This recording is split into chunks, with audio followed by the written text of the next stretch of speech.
Have you ever wondered what it takes to rise from the very bottom to the absolute top? Today I want to share a story that sounds like it's straight out of a movie, but it's the real-life journey of a Nigerian man who went from sleeping under a bridge in Lagos to becoming a self-made millionaire. This isn't just a story about money. It's a powerful tale of resilience, hope, and the incredible spirit of survival that defines so many of us. Picture this: the sprawling, chaotic, yet vibrant city of Lagos. For a young boy named David, this city wasn't a land of opportunity. It was a concrete jungle where every day was a battle. David wasn't born with a silver spoon. He came from a small village with big dreams, but tragedy struck early. After losing both his parents in a sudden accident, he was sent to live with a distant relative in Lagos. He thought this was his ticket to a better life, a chance to go to school and make something of himself. But reality was far harsher. The relative's home was crowded, and soon, David became more of a burden than family. The small acts of cruelty started, the missed meals, the constant scolding. It escalated until one evening, after a heated argument over a few missing naira, he was thrown out onto the streets. He was just a boy, barely a teenager, with nothing but the clothes on his back and a heart full of fear. That night, David found his first home in the city, under the famous CMS bridge. The ground was his bed, the roar of traffic his lullaby, and the cold night air his blanket. He wasn't alone. He was surrounded by others who had been cast aside by life, the forgotten, the invisible. This became his new family, his new reality. Life under the bridge was a brutal education. He learned to be quick, to be smart, and to be tough. Hunger was a constant companion, a gnawing ache in his stomach that never truly went away. He did whatever it took to survive. He became an agbero, a bus conductor, shouting destinations until his voice was hoarse, hanging precariously from the side of speeding danfos. He'd carry heavy loads for market women at Balagan Market, his small frame straining under the weight, all for a few coins that would buy him a meal of gala and pure water. He saw things no child should ever see. He learned to fight, not because he was aggressive, but because he had to protect the little he had. He learned to read people's faces, to know who to trust and who to avoid. Some days were filled with despair. He would sit by the lagoon, watching the fancy cars drive by on the third mainland bridge, and wonder if God had forgotten him. He would cry silently, wiping his tears before anyone could see his weakness. But even in those dark moments, a tiny flame of hope refused to die. He had a dream. He remembered his mother's words. "David, your mind is your greatest asset. Education is the key." He couldn't go to a formal school, but he decided to educate himself. He would pick up discarded newspapers and old books from rubbish heaps.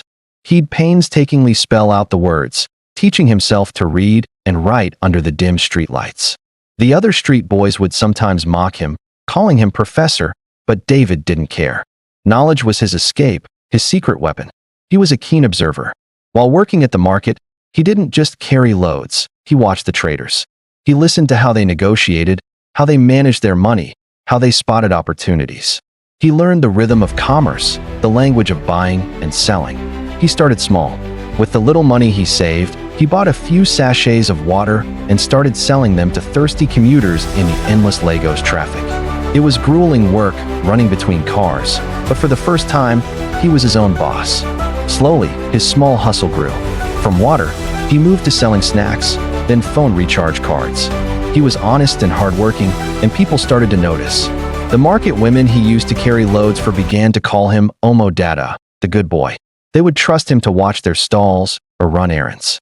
He was building a reputation, brick by brick, right there in the heart of the market. Years passed. David was no longer a boy, but a young man, hardened by the streets but with a fire in his eyes. His big break came on a day that started like any other. It was a sweltering afternoon, and he was navigating the crowded market when he saw a commotion. An elderly man, a wealthy-looking chief, had collapsed. People were panicking, shouting, but doing nothing. David, using his street smarts and quick thinking, pushed through the crowd. He loosened the man's collar, checked his breathing, and using the first aid knowledge he'd picked up from a discarded pamphlet, he put the man in a recovery position and yelled for someone to call for help. He stayed by the man's side, talking to him, keeping him calm until help arrived. A few days later, A car, a sleek Mercedes, pulled up near his usual spot in the market. The elderly man, Chief Adebayo, stepped out. He had come to find the young man who had saved his life. He asked David for his story. For the first time in years, David opened up, pouring out his journey of pain, survival, and ambition. Chief Adebayo was deeply moved. He saw more than just a street hustler. He saw intelligence, integrity, and a burning desire to succeed. He saw a younger version of himself, someone who had also fought his way up from nothing. He told David, "A man is not defined by where he starts, but by where he is determined to go. I will help you, but you must be ready to work harder than you ever have before." This was the turning point. Chief Adebayo didn't just give David money.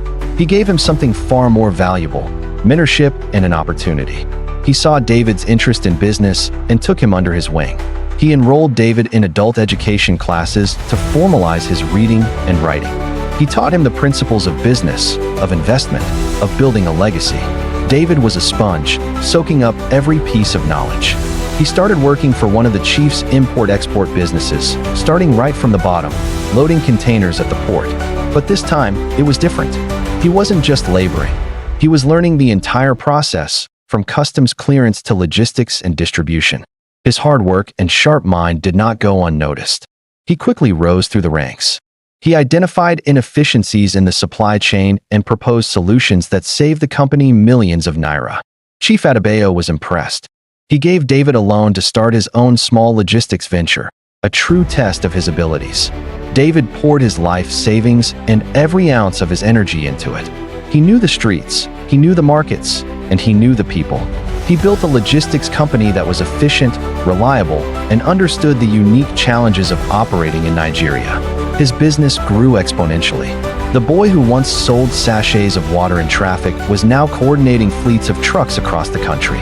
Within a few years, David had not only paid back the loan, but had built a multi-million naira enterprise.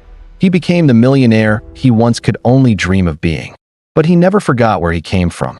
He never forgot the cold nights under the bridge or the gnawing pain of hunger. Success didn't make him arrogant. It made him compassionate. He established a foundation dedicated to helping street children in Lagos, providing them with food, shelter, and most importantly, education. He built schools and vocational centers, giving them the key he knew could unlock their potential, just as it had unlocked his. He would often visit the shelters, not as a wealthy benefactor, but as a brother, sharing his story and telling them, "I was once you. Your current situation is not your final destination." David's story is a testament to the power of the human spirit. It reminds us that no matter how difficult our circumstances, no matter how low we fall, we have the capacity to rise.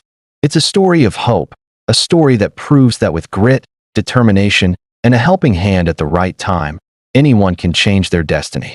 It's the story of the boy who slept under a bridge and woke up a king, not of a kingdom of gold, but of a legacy built on compassion and hard work.